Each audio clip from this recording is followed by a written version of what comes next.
मेरे guest coordination है। सुनिए, मैं एंकर भी हूं और मैं हिंदू भी हूं, समझ में आया? इसका मतलब ये नहीं है कि अगर मैं एंकर हूं तो मैं हिंदू नहीं हूं, समझ में आया? आज दुनिया में जितनी तेजी से लोग इस्लाम को छोड़ रहे हैं, शायद उतनी तेजी से किसी भी धर्म के लोग अपना धर्म नहीं छोड़ते।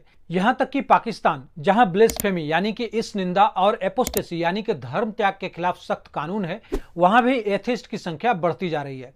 आपने हैरिस सुल्तान के बारे में जरूर सुना होगा, जो पाकिस्तानी मूल के एक ऑस्ट्रेलियाई एक्स मुस्लिम है। ऑलराइट मेरे प्यारे दोस्तों, मैं हूं हारिस सुल्तान और आज की वीडियो जो है वो मेरे पाकिस्तान के जो एक्स मुस्लिम्स हैं ये उनके लिए है। क्योंकि मुस्लिम्स के हवाले से बात करने से पहले मैं जो आप मुसलमान अगर इसको देखते हैं तो प्लीज अपने रवैयों को बदलें। आपने इस्लाम पे चलना है, चलें, रोजे रखने हैं रखें, लेकिन दूसरों के ऊपर आपका जो अपना वर्ल्ड व्यू है उसको थोपना बंद करें। हैरिस लाहौर से हैं और बचपन से ही एक रिलीजनिस्ट मुसलमान थे।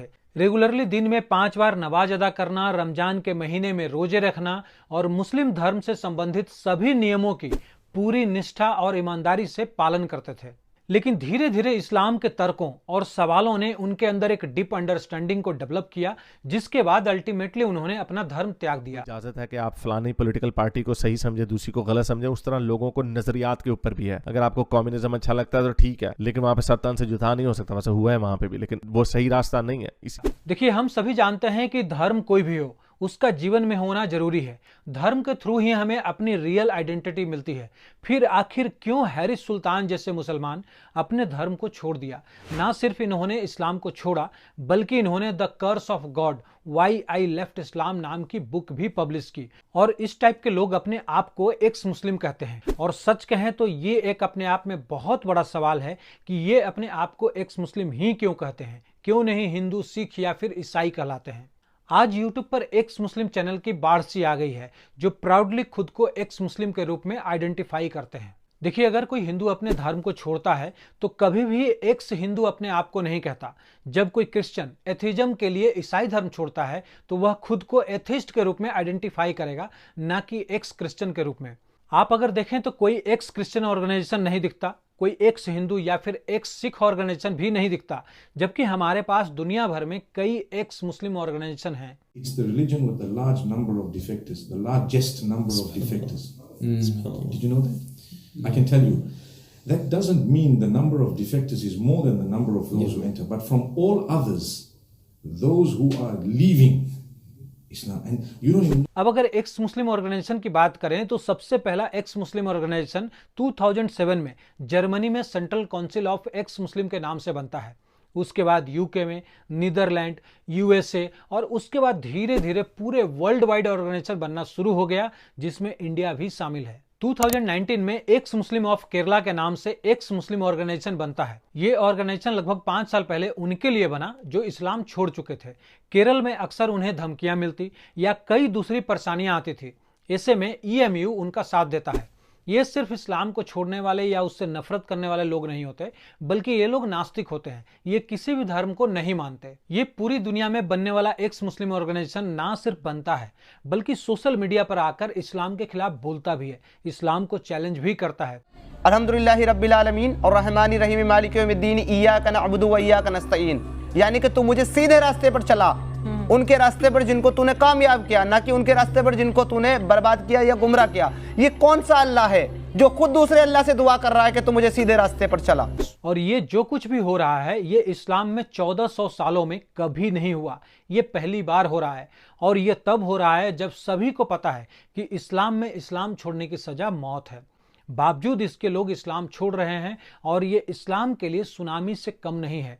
और ऐसा नहीं है कि ये सिर्फ एक कंट्री या फिर किसी पार्टिकुलर कॉन्टिनेंट की बात है, ये पूरा वर्ल्ड वाइड हो रहा है, जिसे शायद अब रोक पाना इम्पॉसिबल है। केरल के ए जब्बार के अनुसार भारत में महिलाएं भी एक्स मुस्लिम मूवमेंट का एक बड़ा हिस्सा हैं। सरप्राइजिंग नंबर में वुमेन्स भी इस मूवमेंट में शामिल हो रही हैं। दरअसल इस्लाम छोड़ने वाली महिलाएं और लड़कियां अब मौलानाओं के लिए सबसे बड़ा सिरदर्द है। जब्बार का कहना है कि भारत में एक्स मुस्लिम की काउंटिंग करना इम्पॉसिबल है, क्योंकि लोग कम्युनिटी लीडरशिप और परिवार की धमकियों के डर से बाहर आने से डरते हैं। ऑफिशियली अरब के सभी देश मुस्लिम बहुल है। लेबनान में मुसलमानों की आबादी 60% है, तो वहीं जॉर्डन और सऊदी अरब में करीब 100%। इन सभी देशों में लोगों की धार्मिक जिंदगी में top religious authorities, government department और गवर्नमेंट का इंपॉर्टेंट रोल रहता है। वे अक्सर मस्जिदों, मीडिया और स्कूली सिलेबस को कंट्रोल करते हैं। लेकिन हाल के समय में मिडिल ईस्ट और ईरान में कराए गए बड़े डिटेल्ड सर्वे एक नई कहानी कहते हैं। ये सभी सर्वे दिखाते हैं कि इन देशों में आबादी का एक बहुत बड़ा हिस्सा सेकुलरिज्म की तरफ बढ़ रहा है और रिलीजियस पॉलिटिकल इंस्टीट्यूशन को रिफॉर्म करने की मांग तेज हो रही है। अरब बैरोमीटर मिडिल ईस्ट के सबसे बड़े सर्वेयर्स में से एक हैं। यह अमेरिका की प्रिंसटन यूनिवर्सिटी और मिशिगन यूनिवर्सिटी का रिसर्च नेटवर्क है। अरब बैरोमीटर ने अपने सर्वे के लिए लेबनान में 25,000 इंटरव्यूज किए और इसका रिजल्ट ये निकला कि एक दशक से ज्यादा समय के भीतर धर्म के प्रति पर्सनल बिलीफ्स में करीब 43% की कमी आई। इसका मतलब ये हुआ कि 1/3 से भी कम पॉपुलेशन ही अब खुद को रिलीजियस पर्सन समझती है। अब बैरोमीटर के अनुसार खुद को धार्मिक नहीं बताने वाले अरबों की हिस्सेदारी 2013 में 8% से बढ़कर 2019 में 13% हो गई। लेबनान में ऑफिशियली किसी भी धर्म के बिना रहना पॉसिबल नहीं है। देश के सिविल रजिस्टर में हर लेबनानी नागरिक की रिलीजियस आइडेंटिटी रजिस्टर की जाती है। रजिस्ट्रेशन के लिए टोटल 18 कैटेगरीज है, लेकिन इसमें नॉन रिलीजियस या फिर एथिस्ट जैसी कोई भी कैटेगरी नहीं है, यानी आपको किसी भी हाल में रिलीजन को मानना ही होगा। Group for analysing and measuring institute in Iran या फिर कहें गामान ने 50,000 लोगों का इंटरव्यू किया। इस सर्वे का रिजल्ट ये निकला कि ईरान में 47% लोग रिलीजियस से नॉन रिलीजियस हो चुके हैं। ईरान के सर्वे में हिस्सा लेने वाले 99.5% लोग शिया मुसलमान थे। उनमें से 80% लोगों ने कहा कि वे ईश्वर पर विश्वास करते हैं, लेकिन खुद को शिया मुसलमान कहने वालों की संख्या सिर्फ 32.2% थी और 9% ने खुद को एथिस्ट बताया। एक्स मुस्लिम या कहें इस्लाम छोड़ने वालों में हर तरह के लोग शामिल हैं, चाहे वो गरीब हो या फिर अमीर, कोई साधारण व्यक्ति हो या फिर कोई वीवीआईपी। एग्जाम्पल में इंडिया में ही आपको वसीम रिजवी मिल जाएंगे, जो शिया वक्फ बोर्ड के चेयरमैन थे, जिन्होंने हिंदुइज्म को एक्सेप्ट किया के बावजूद इस्लाम छोड़ना चाहते हैं। अली अकबर, जो केरला के फिल्म मेकर हैं, हिंदुइज्म को एक्सेप्ट कर लिया।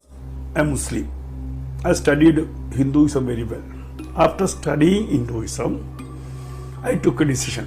It is not a religion, but it's a way of life. 1999 में यूसुफ ने ईसाई धर्म अपना लिया और 2007 में वह यूएसए चले गए थे।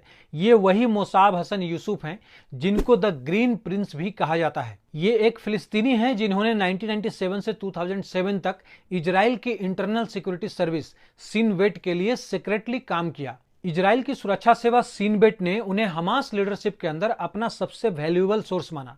यूसुफ द्वारा शेयर की गई इंफॉर्मेशन ने दर्जनों आत्मघाती हमलों और इजरायलियों की हत्याओं को रोका और कई टेररिस्ट को पकड़ने और अपने फादर शेख हसन यूसुफ, जो कि हमास के को फाउंडर थे, उनको पकड़ने में इजराइल की हेल्प की थी। 23 अक्टूबर 2023 को उन्होंने जैक टेम्पर के साथ एक टीवी इंटरव्यू में कहा कि वह एक अमेरिकी नागरिक है। 5 दिसंबर 2021 को, यानी कि वसीम रिजवी के इस्लाम छोड़ने के ठीक पहले, एक ट्वीट था #AwesomeWithoutAllah, पूरे अमेरिका में ट्रेंड कर रहा था, जहां पर हर चौथा मुस्लिम इस्लाम छोड़ रहा है। एक प्यू रिसर्च सेंटर की रिपोर्ट को देखें तो उसके हिसाब से इस्लाम के रूल्स खुद ही एक्स मुस्लिम को बढ़ा रहे हैं। ये सर्वे 17 नवंबर 2017 से 23 मार्च 2020 तक कंडक्ट किया गया था। इस रिपोर्ट के अकॉर्डिंग इंडिया में 80% हिंदू गॉड को फुल्ली मानते हैं, 18% थोड़ा कम मानते हैं और 2% गॉड को बिल्कुल नहीं मानते। बट फिर भी वो हिंदू ही रहते हैं, क्योंकि वो गॉड को माने या फिर ना माने, कोई रूल नहीं है, वो फिर भी हिंदू ही रहते हैं। बट इसी रिपोर्ट में 79% मुस्लिम गॉड को या फिर कहें अल्लाह में विश्वास करते हैं, 12% थोड़ा कम करते हैं और 6% गॉड में विश्वास बिल्कुल नहीं करते। और इस्लाम के अकॉर्डिंग जो अल्लाह को नहीं मानता वो मुस्लिम नहीं है। इसका मतलब भारत में मुस्लिमों में 6% मुस्लिम एक्स मुस्लिम हुए। इसका मतलब 204 मिलियन का 6% मीन्स लगभग 1.25 करोड़ मुस्लिम इंडिया में एक्स मुस्लिम है और 12% गॉड को थोड़ा कम मानते हैं। मतलब आने वाले दिनों में 2 करोड़ से ज्यादा मुसलमान और एक्स मुस्लिम बन सकते हैं। आई थिंक कि ये आंकड़ा मुस्लिमों को डराने वाला है, लेकिन क्योंकि वो खुलकर सामने नहीं आते, सो एग्जैक्ट नंबर निकलकर सामने नहीं आता। ये खलील बिलसी की रिपोर्ट देखिए कि वे इस्लाम क्यों छोड़ते हैं। 2007 के खलील बिलसी रिपोर्ट में कहा गया कि इस्लाम छोड़ने की इंस्पिरेशन को मोटे तौर पर 2 कैटेगरीज में क्लासिफाइड किया जा सकता है। इंटेलेक्चुअल या आइडियोलॉजिकल इंस्पिरेशंस और सोशल या फिर एक्सपेरिमेंटल मोटिवेशंस। इसमें इस्लाम में महिलाओं की अंडरलाइंग कंडीशन का होना, ह्यूमन राइट्स की तुलना में शरिया में कंट्राडिक्शन, इस्लाम को इलॉजिकल और अनसाइंटिफिक समझना, इस्लाम के unnecessary rigid rules and requirements, Islam universal नहीं है बल्कि अरब सेंट्रिक है, मुसलमानों के सुप्रेसिव रूप का होना, मुसलमानों में पिछड़ापन होना, मुसलमानों में महिलाओं के साथ मिसकंडक्ट का होना, मुसलमानों द्वारा गैर मुसलमानों के साथ अब्यूज। इन सभी बातों से मुसलमान अपने धर्म को लेकर कंफ्यूजन की स्थिति में आ जाते हैं और डिसाइड नहीं कर पाते कि क्या सही है और क्या गलत, जिसके वजह से वे एक्स मुस्लिम बनने को मजबूर हो जाते हैं। अब एक सबसे बड़ा सवाल ये आता है कि अगर इतने एक्स मुस्लिम हैं तो सब दिखते क्यों नहीं है? तो इसका जवाब इस पिक्चर में है। ये इतने डरे हुए लोग होते हैं कि ये खुद को एक्सपोज भी नहीं कर पाते हैं। ये लोग एक्सक्लूड होने और यहां तक कि अपनी जान गंवाने के डर से बाहर नहीं आते हैं। एक्स मुस्लिम्स को मेनली इस्लाम के कंजर्वेटिव कम्युनिटी से खतरों का सामना करना पड़ता है। इसी कारण से कई व्यक्ति बाहर आने को तैयार नहीं है।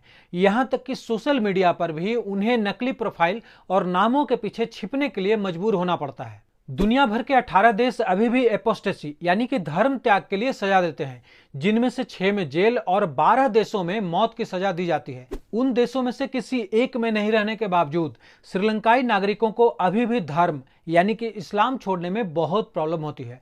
दरअसल इस्लाम की नज़र में इस्लाम छोड़ने वाले एक्स मुस्लिम धर्म त्यागी हैं और कुरान और हदीसों के डायरेक्ट ऑर्डर्स के अनुसार धर्म त्यागी के लिए सजा मौत है। Council of x Muslim of Sri Lanka के सदस्य इस बात से अच्छी तरह से वाकिफ हैं।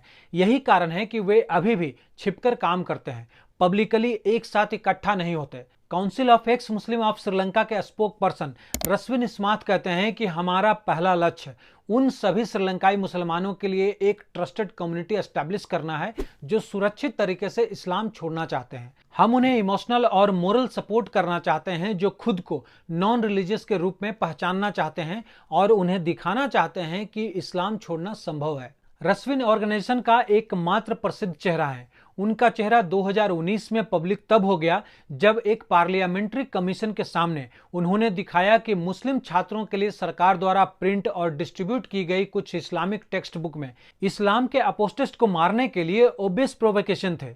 उस दिन के बाद से रस्विन को कई बार जान से मारने की धमकियां मिली। इसी कंजर्वेटिव थॉट से निकलने और खुद के इमेज को चेंज करने के लिए सऊदी अरबिया बड़े बड़े चेंजेज और बड़े डिसीजन ले रहा है, जिससे सबसे ज्यादा तकलीफ पाकिस्तान को होता है। अब आपको क्या लगता है, पूरे वर्ल्ड में एक्स मुस्लिम की जनसंख्या क्यों बढ़ रही है? नीचे कमेंट सेक्शन में जरूर लिखें।